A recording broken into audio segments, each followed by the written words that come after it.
Well, friends, a bit daunting to try to face a discussion of prayer in 1 hour, but we'll see what we can do. I think we've already lost a few minutes.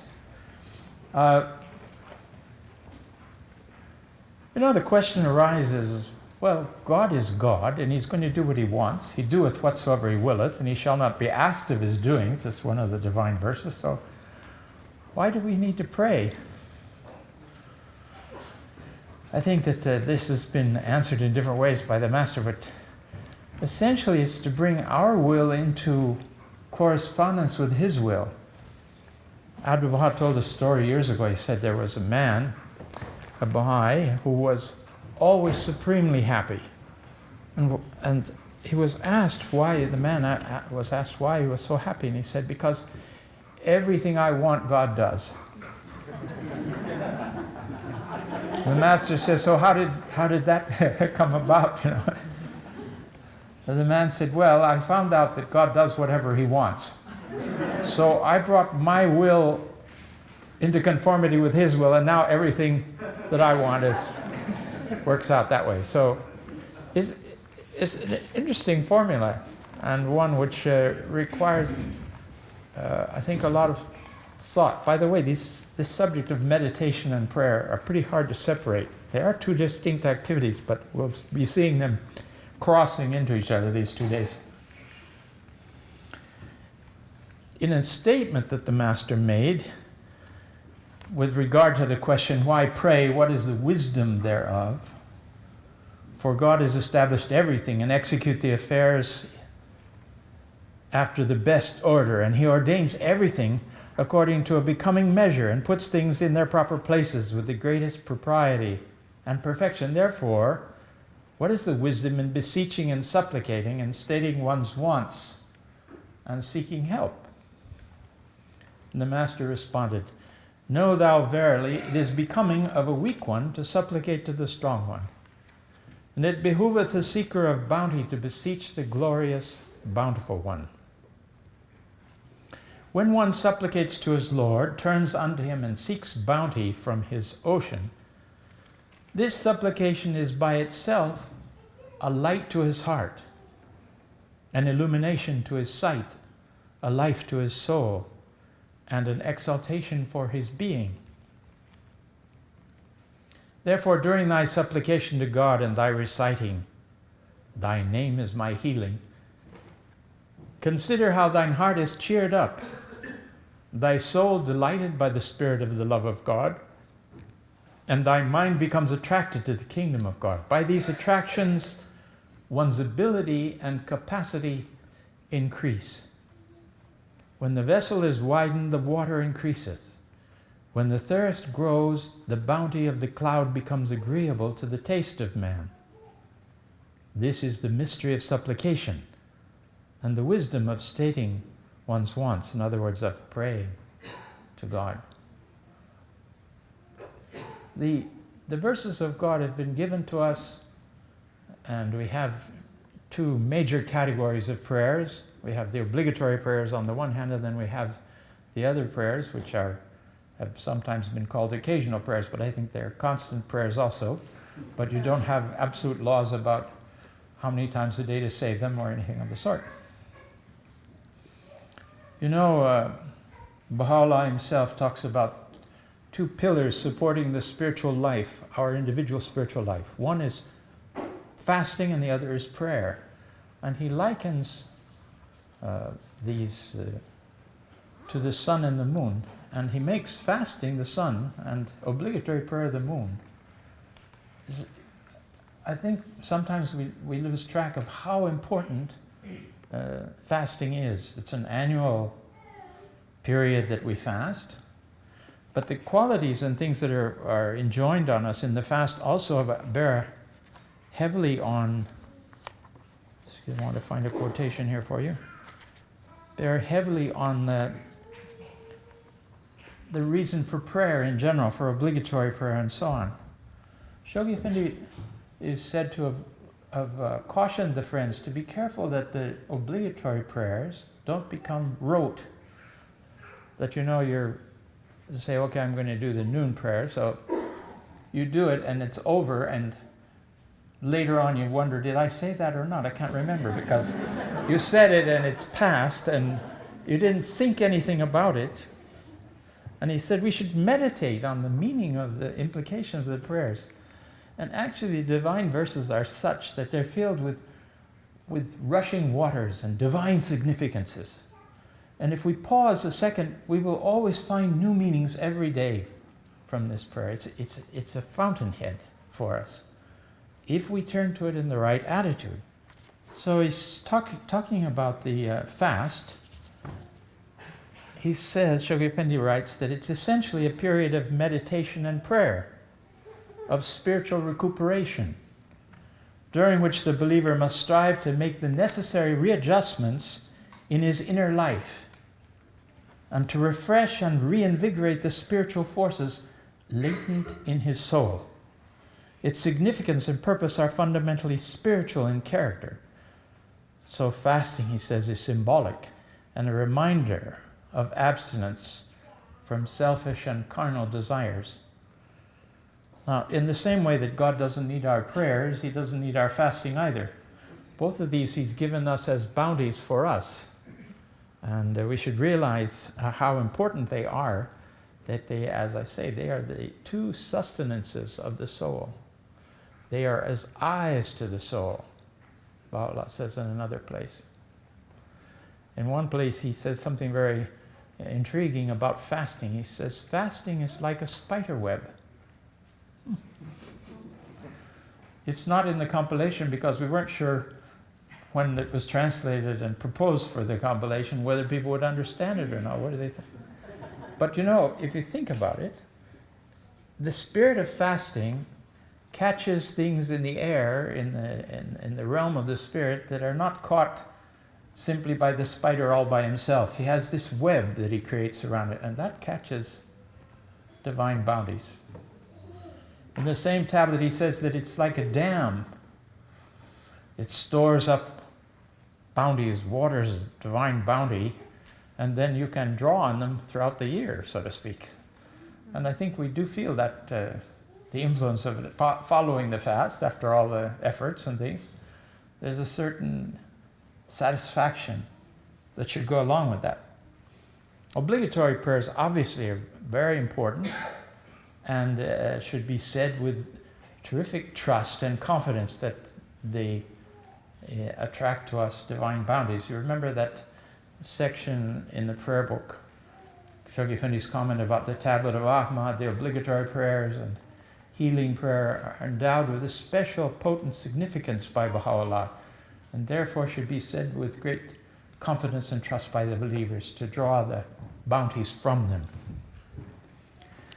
Regular prayer, of course, is Abdul Baha has likened it to conversation with God. The possibility that we're speaking to God. Of course, we know he's the all-hearing, the all-seeing, the all-hearing. Even though we don't see him, he sees us. And that takes an act of faith at the beginning. But gradually, there is this connection. The route, the channels are open, the route becomes easier. And when we turn in prayer to God, we feel the closeness of God. We feel the closeness of what we're really feeling is the light that Baha'u'llah is mediating to us from God, of course. And there's some pretty strong things in the writings about you can pray to God directly if you like, but it would be rather foolish to do so when you have the prayers of Baha'u'llah that are the perfect medium with which to speak to God. What does he say about them? He says that these prayers are the praise wherewith God praiseth himself. Can you find something better than that for you? How to speak to him. You know, you say, well, how should we pray? What should we pray? Fortunately, the manifestation of God gives us, in particular you find that in the collection of prayers and meditations by Baha'u'llah, that Shoghi Effendi translated very early on in his ministry. By these means, we can see what our attitude should be towards God. The Bab goes so far as to say that we want the will of God, we pray for the will of God out of love for him, and we're not concerned about the outcome of the prayer. That's with God. And if he's going to give you heaven because of that, fine. And if he's sending you to hell because of it, fine as well. That's a difficult state of detachment to come to. But the point is, we're not saying the prayer simply to receive rewards. We're saying it because we know that's the good pleasure of God that we should pray. Shoghi Effendi says it's important that we observe the proper times of prayers. And if you collect the various quotations from the writings, you'll find, of course, we know where there's a prayer for midnight, but also he says we should, beside reciting the verses of God, morning and evening. This is one of the obligations we have from the Kitab-i Aqdas, that we would want to recite other prayers on a regular basis. The heart should be oft turning to God, coming back to it. In fact, it becomes a question of, in the section of the True Seeker, he says that every wayward thought that we have should be consumed by the flame of his loving mention. Here's a formula to get rid of negative thoughts that do occasionally come into our minds, unfortunately, being animals that we are. Abdul says we're animals. Without the revelation of God, without the education of the manifestation, we would remain animals. And the animal is characterized by all kinds of things that are not too friendly. Sometimes we see that in each other. In fact, one of the divine verses says, "We have made some of you as tests for others." Now, I know you may not have penetrated the meaning of that yet, but this is a kind of a constant in our lives, I think. So we have all these wonderful prayers for different occasions. And all of that helps us bring our free will, which seems to be the very essence of our having been created and placed in this world. This whole creation has been made to produce true believers, to produce believers. That is, the entire universe is there. And friends, the implications of this universe are extraordinary. You realize that one dispensation back, they still didn't know. Before that of the Bab, the dispensation of Muhammad, they just became aware that the earth goes around the sun. They thought the sun goes around the earth, After all, the earth is flat and the sun comes up, and somehow it comes up every day. It seems to be the same sun. Then we found out we're going around the sun. When I was a young man in school, they taught that by some fluke of nature and evolution, this sun had planets. And this was unique in the whole universe. There was no sign that there were any other planets anywhere. That's 50 years ago, 60 years ago. That was the standard teaching. Baha'u'llah had already gone way beyond that and opened the horizons of the people of the world with the statement that every fixed star has planets, and every planet has creatures whose numbers no man can compute. Suddenly we have the manifestation of God opening up in space an endless universe. And the statements that he says that the reason for the creation of man, the reason that you're here, is to gain spiritual wakefulness and awareness, is a universal law. So I think we'll be finding, Abdu'l-Baha says that it's the creatures in those other worlds are there for the purposes of attaining knowledge of God as well. He says they're constituted according to the chemical makeup of those particular planets. So there may be some differences in physical makeup, but I think the image and likeness of God, and even this outward form, he says this is a form to which the whole universe conforms. He also talks about endless manifestations of God. He talks about just on our planet alone, universal cycles before the one that we're in. In other words, both in history and time and in space, all the limits have been shattered.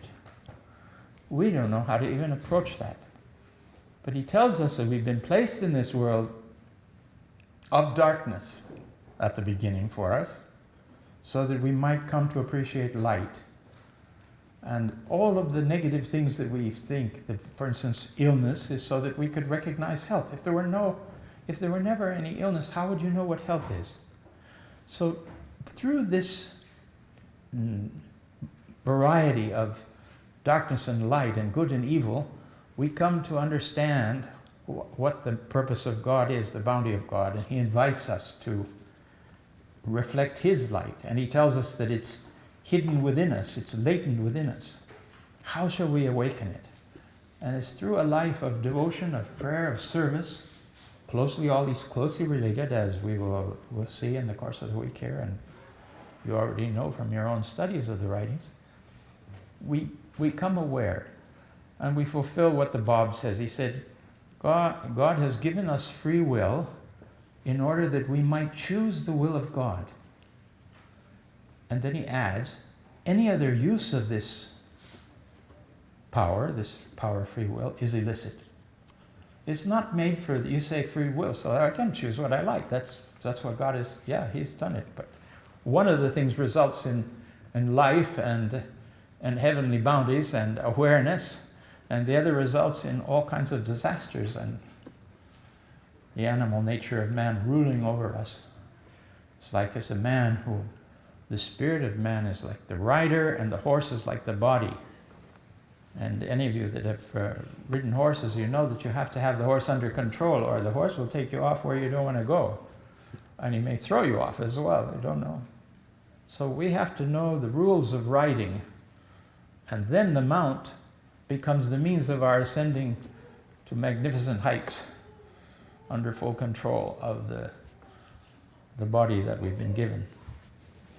So we move gradually by stages through acts of prayer, acts of service, as the house is calling us to constantly be thinking of how our devotions will result in actions, in good actions, and how the greatest of all actions is delivering the message of Baha'u'llah to other souls. Through that we see the outcome of a life of devotion and prayer. In confirmation of that, we have a message of the Guardian where he says, teaching is the source of divine confirmation. It's not sufficient to pray diligently for guidance, but this prayer must be followed by meditation as to the best methods of action, meditation as to the best methods of action, and then action itself. And certainly this processes that we see in these various 5-year plans of reflecting on the result of what we're doing and then deciding what is the appropriate action after that is right in line with this pattern. Even if action should not produce results immediately, or perhaps not be entirely correct, that does not make so much difference, because prayers can only be answered through action. And if someone's action is wrong, God can use that method of showing the pathway which is right. So not worrying too much about getting it exactly right. Put yourself in motion and then he's able to guide you. I remember when I was a brand new Baha'i, they said, you have to start the car and start driving. Then you can get guidance. Don't sit there with the car engine off and ask for guidance, which way to turn and where to go. That seemed like good advice to me. The Master assured us that when we forget ourselves and strive with all our powers to serve and teach the faith, we receive divine assistance. It is not we who do the work, but we are the instruments used at that time for the purpose of teaching his cause. So the divine plan is something that's in the charge of God. He's got the Master has given it and he's watching over it, and the role of Baha'u'llah is the supreme ordainer for all aspects of it. When we can conform our will to the will of God, then he uses us in the way that we need to be used at that time in our lives. Well, this is a wonderful confirmation for us to know this. I remember surveying, thinking about having been at the World Center. Excuse me for a personal comment here. Been there for 39 years, I was leaving, I was thinking, wow, that's wonderful. Then I was reading a tablet of the Master, and I found this verse there that I had never seen before. Abdu'l-Baha says, the service of the friends belongs to God, not to them. Interesting point, huh? Anything that we manage to do that's good or in line with God's purpose He has assisted us to do. The animal self of its own can never produce anything good. The lower self of man is incapable. He will have always mixed emotions or motives, you know. So many people try to live a life of virtue and appear good to others without belief in God. Abdu'l-Baha says this is no help for the progress of the soul. It's a kind of a secret pride. I'm able to fool the public that I'm a very lovely, wonderful person, you know. It's ego. So we should know that anything that we manage to do that has a good result is because of his assistance. And that's why we constantly ask for his assistance. We try to open those channels within ourselves so that we can serve others and touch them in a way that will be in conformity with the purpose of God. And this is why Baha'i speakers are said that they should depend on, Abdu'l-Baha says, turn to me and I will inspire you what to say. Of course, the source from which we take what to say is to some degree, not entirely, but to some degree dependent on how much we have studied the cause. We've deepened in the literature of the faith, so that we have that subconsciously, we have it within us, Shoghi Effendi says. So when the Holy Spirit comes and inspires us, out comes something from the writings. Otherwise, out comes something maybe very kind and nice and loving, but not too helpful. So we want to, on the one hand, we can't deny that the Divine Spirit can move anybody with whatever degree of knowledge they have, and this is why Shoghi Effendi and the House of Justice is telling us, move right away when you're a Baha'i, take action, try to do things, be of service, try to teach the faith. I remember in Nicaragua, the first Baha'i in Bluefields, which is this sleepy little tropical town on the edge of a rainforest, where I landed as a pioneer in 1958. The first Baha'i, who recently passed away with great honors, a simple fellow, had a bit of a farming patch, and he lived in the town. He was very excited about the cause. He heard about it. We told him about Baha'u'llah. By that time, there were some other pioneers around. And he would go out, and he knew he was supposed to teach. So he'd go out and he'd say, you know, there's a new religion. And they'd say, yes, what's the name of it? He said, I can't remember the name. But it's been brought by a new messenger of God. Oh, so what's the name of the messenger? He couldn't tell you. But I know who can tell you. I can take you to the people that can tell you. And he would bring people to us constantly, and we would teach the God. Now, look at, that's pretty minimum knowledge of the faith. You know? But the man was on fire with it. It was incredible. And he stayed firm until he passed away, as I say, with honors now in his 80s or something. I remember Dr. Mohajir telling us, the hand of the cause. He'd been teaching in the Mentawai Islands, and whole tribes had come into the faith. And then he, as the hand, he was appointed and required to move internationally. He moved around. Shoghi Effendi had been very pleased with the beginning of the mass teaching in the Pacific area, in the Indonesian islands. And the government sent out census takers throughout Indonesia to take the census. And when they came, they said, okay, your village is a Muslim village, is that right? They said, no. I said, well, not Muslim village? What is it? He said, we have a new religion. What religion is that? He said, doctor's religion. And who's the prophet? Doctor's prophet. So Dr. Madri said we had to do a little bit of, consolidation and deepening when we went back to get the thing on solid ground. Of course, now there's wonderful Baha'i schools in those areas. And by the way, I just had a press clipping this morning that said Indonesia has recognized the Baha'i faith officially as a religion after decades of oppression.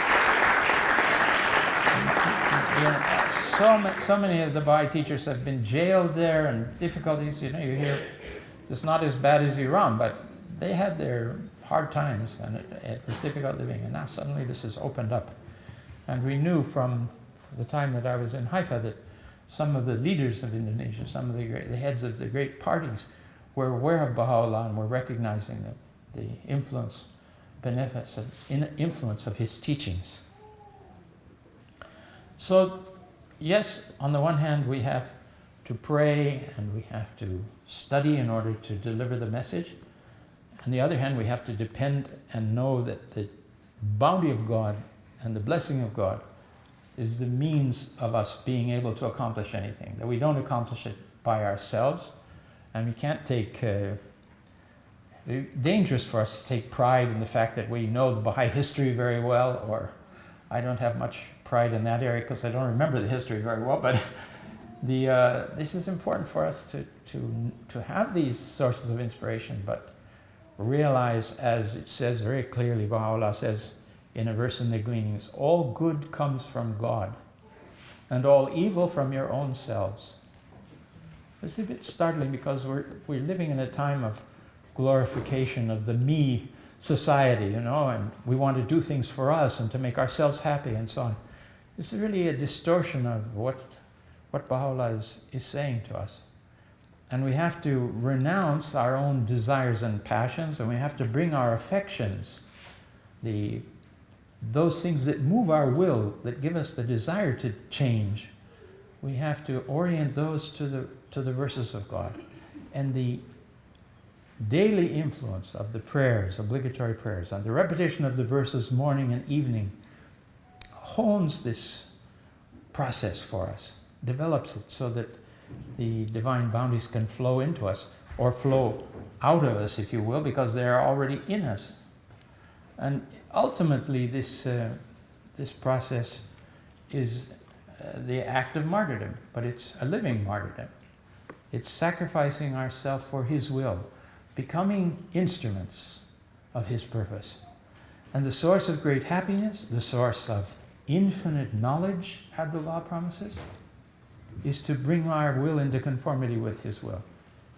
There's nothing greater than that, so to speak. Friends, the reward is mighty, the path is not easy, but when we ask for God's help, He sends help to us.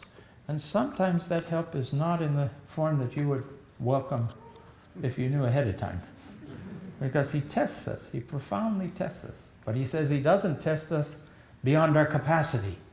But He does send the next thing we need to learn in order to advance. And one of the things the Master says is that God sends us a test, and I think everybody in the room will know which test matches this scenario in your lives. That is something, a failing that you have, something you repeat that you shouldn't repeat, or something you do that you shouldn't do, or a way you act that is not appropriate for a Baha'i, so that thing comes to your attention. So you say, okay, I've identified that. Well and good, I'll work on that. I will work on it.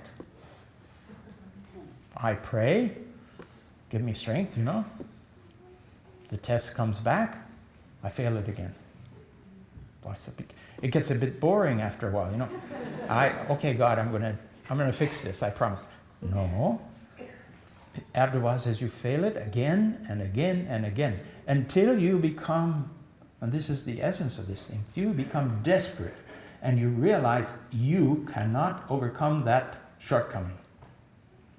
At which place at that time, he said, you throw yourself on the mercy of God and you beg Him to take this from me because it's the cause of my not growing anymore, not developing in the cause. Help me, I can't get rid of it. I've tried.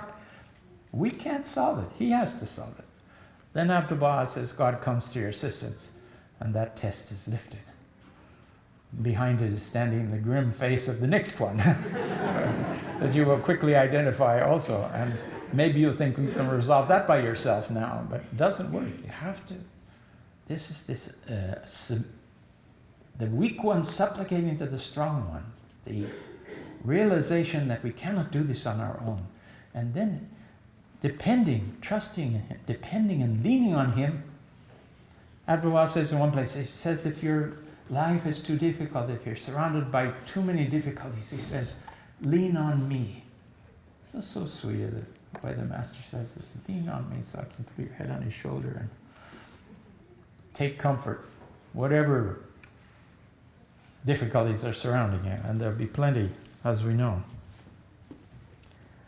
I wanted to go back a little bit to the story of Leonore Armstrong that I was telling you. Leonore Halsapple, she became Armstrong later when she married a British gentleman who wasn't a Baha'i but sponsored all her activities for years, until finally in his last decade he became a Baha'i as well.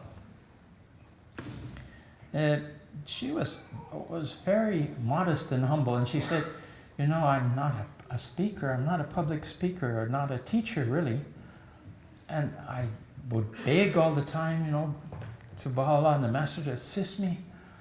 And she said, I've never told anybody, but I want to confess something to you. I was a counselor coming back and forth, so she took some confidence in that. And she said, you know, I'll tell you what I did. She said, because I couldn't speak, I memorized talks of Abdul Baha and tablets of Baha'u'llah, and I would give those, I would speak those out. And it seemed to work very well, she said. But I always felt bad. I thought, I should be speaking, you know, myself.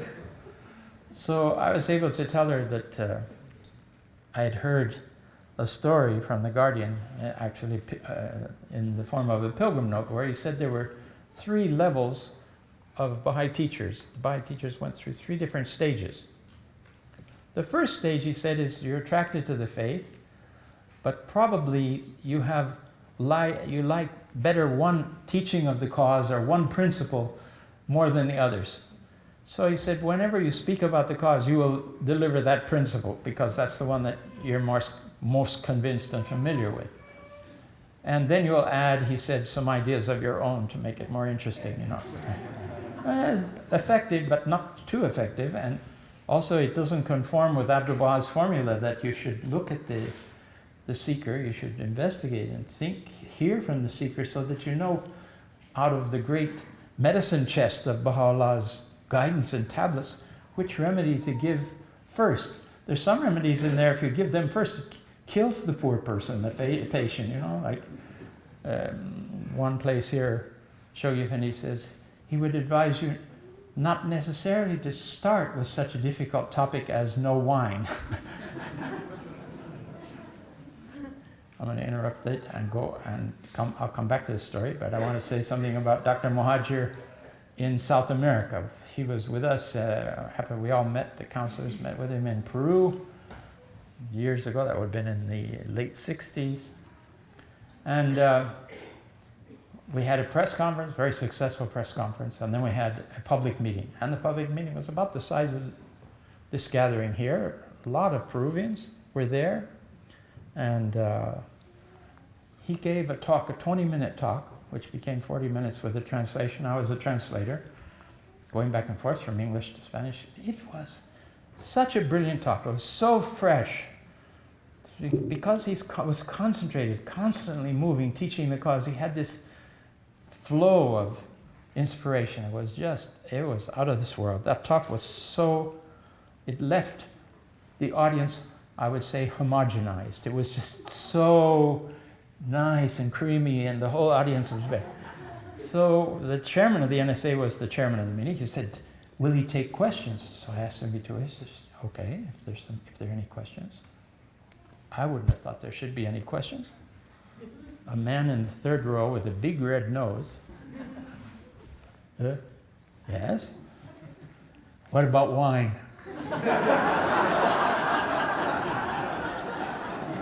I didn't want to translate even to tell the hand what he'd said. He says, what was the question? What about wine? He said, oh, what a good question. Thank you so much. He said, the Baha'i teachings are full of references to wine. You see them in all the Baha'i books. The wine of astonishment, the wine of the love of God, the wine of divine knowledge, all these wonderful wines. He said, the Baha'i faith is really about that. And he said, and if you manage to taste any of those, you won't care about the other kind. Next question. Brilliant, huh?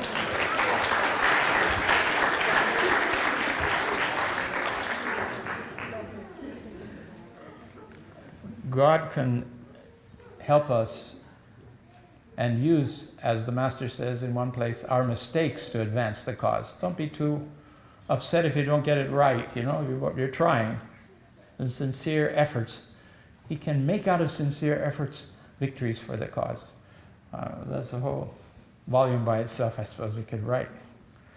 The first stage of teacher was that one where we favorite principle and an elaboration of our own ideas about the emancipation of women, or one universal language, and probably should be Esperanto, and I don't know, the different things, the different phases that people have gone through.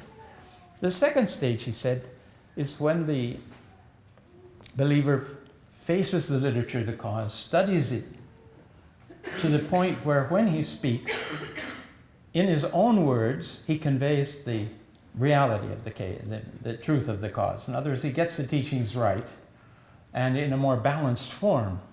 Second stage of teaching, quite more effective than the first stage. But then he said there's the highest stage of teaching, and this was the one I was savoring to deliver to Leonora. He says the third stage of the teaching is when you get to the point where you're so familiar with the writings that you've memorized passages, and in your presentation the original writings come out. And he says, of course, this is the most effective because these words have a power of penetration to the human heart. And that's the highest degree, he said, of the teachers of the cause. Well, she looked modestly pleased about that.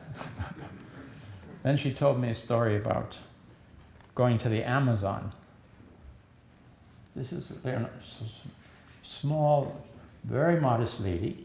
She said, I took a boat from Belen in the mouth of the Amazon, worked my way up the Amazon River, went stop at these little towns and so on. I saw later newspaper clippings. Angel of Light visits our town. She got off she would attract the population like crazy. And she said, I didn't know what to do. They were asking me for blessings and remedies and everything. Somehow it had gone ahead that she was such a saintly soul. And of course she was. The Master says that if you're going to teach the faith, you should become incarnate light. Huh? Head to foot, you should be glowing. Oh, that was Leonora. She just glowed. She glowed in the dark, actually. So she's moving up there and she's causing this excitement all along the way. And she said, I had aspirins I gave to people sometimes, very sick people. And I would pray, oh God, I help these people, son.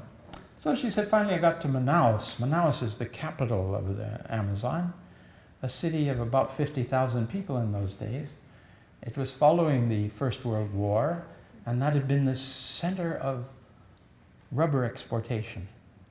And so there was lots of money available, and there were rubber barons that had mansions there.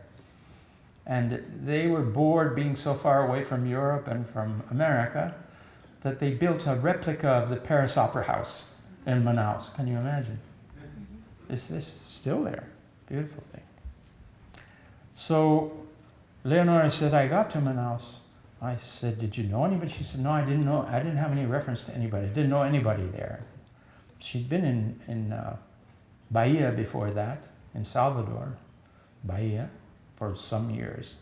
So now this is 1922, it's the Guardian's time. She goes there, she said, so what did you do? So she said, well, I followed Martha Root's example. I went to see the mayor. And I told him I'd come to the city and I wanted to proclaim this faith, and the faith was, the basic teachings were this and that. And he said, that's very good. We should, to inform the population, we should call a meeting where you can speak to the people. She says, well, I knew what that meant in my heart. I'd have to repeat these tablets and things that I knew. And she said, to my surprise, he made general announcements to the population that I would be speaking one day later in the evening at the Opera House. We all know about public meetings, So I've had experiences where you announce a public meeting and very few people come. But she said the place was full. And they had a translator, and she delivered the message. About 2,000 people. Imagine. I mean, the kind of confirmations that you line yourself up right with what he wants, as I think to me, that was about as close an example of a life that was lived that way that I have ever seen. And so how did it go? She said it went very well. They were very happy. Well, what happened after that? Well, she said there was a study class that was formed so that we could talk more about it. And I said, oh, did people come to that? And she said, yes, not so many, about 400. So she was giving this, and of course, at that time, friends, there wasn't anything called declaration. I mean, if you liked the faith, you said, I'm a Baha'i, and that was it. So there wasn't any, still the administrative order had not started to penetrate into those areas. So she had a lot of enthusiasts. And she went back on another trip. She would write the Guardian when she was down in spirits and ask for prayers. So most of his letters are answering, say, rest assured, the seeds you're planting will give marvelous fruits in the future. Don't have any doubt of that. Constantly reassuring her. But she didn't write him that she's been up the Amazon. It's not in Baha'i world. Now it's in her biography, yes, all the marvelous things that she did. She was, the Guardian said, I want you to translate the Igon to Portuguese and then to Spanish. Well, she said, I knew Portuguese, but I didn't know any Spanish. So I wondered how I prayed about that. And she said, I knew there was a monastery, a nunnery, for the nuns, for Spanish nuns in Bahia. So she said, I went to them, and the Mother Superior received me. And I said, I had this translation that I needed to have corrected by Spanish speakers. And I was wondering if they could help. And she looked at a few pages of it, and she said, we could help, but I can't give the manuscript to any one of these nuns. I can give 1 page, and then after 5 pages, another page, and after 5, so they can't get the gist of it, She said, that would be fine. So that was the result of that, was the first Spanish translation of the Kitab-i-Igan. And Leonora got it printed and sent it all over South America to the Theosophists and other organizations that she knew would be interested in receiving it. Late in her life, I was staying with her, and she had adopted, in the course of her days, about 12 children that she'd raised. Amazing. And she still had a very obstreperous little 8-year-old. Was really a terror, this kid. Anyway, she was managing, and one of her earlier children was living with them, and she would help to take care of this little boy, and her husband was still alive at that point. And she said, I get up at 6 and I'm busy with the affairs of the day. She had a farm. She would bring produce from the farm into the city and so on. She owned apartments and everything. This was in the later stages of her life. And she said, then I finish all my duties about 9 o'clock in the evening, she said. And that's when I start my translation work. And she says, I'm sorry to confess, she said, I'm getting older and weaker. She was nearly 70 at that time. And she said, I would generally go to 3:30 and then go to bed and get up at 6. And she said, lately I haven't been able, I've had to stop at 3. And she asked me what I thought of that, and I wanted to die. My own life, I was going to bed early in the evening and not doing that kind of thing. So sweet. If you can get her biography, I suggest that you look at it. It's a wonderful example.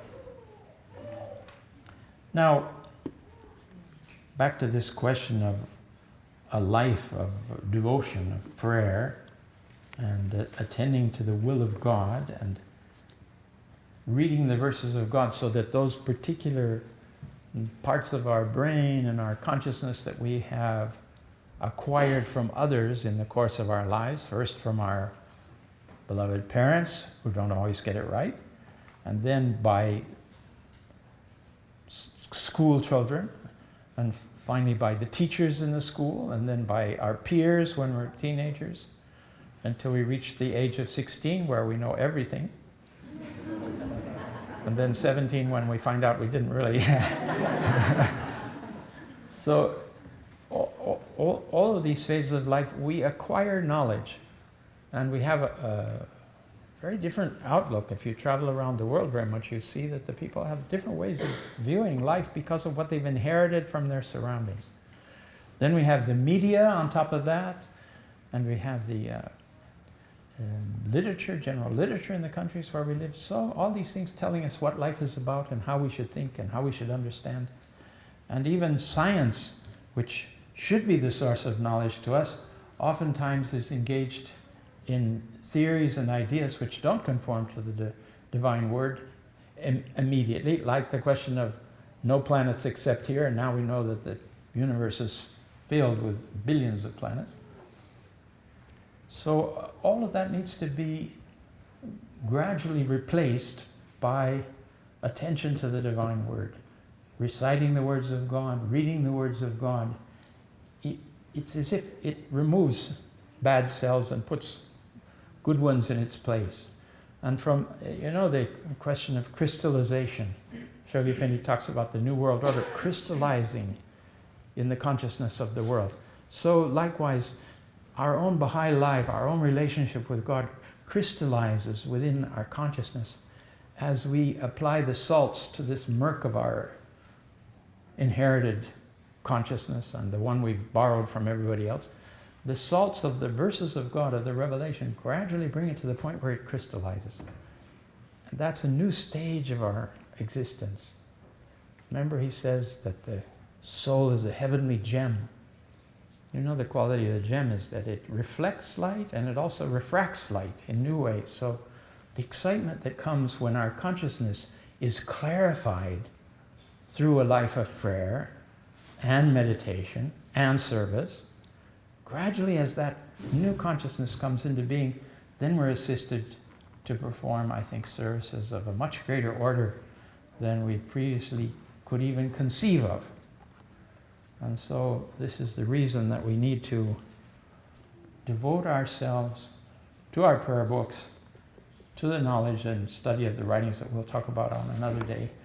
And tomorrow we'll look a little bit more at the question of meditation. What's the difference between prayer and meditation, and where should it lead us? Thank you.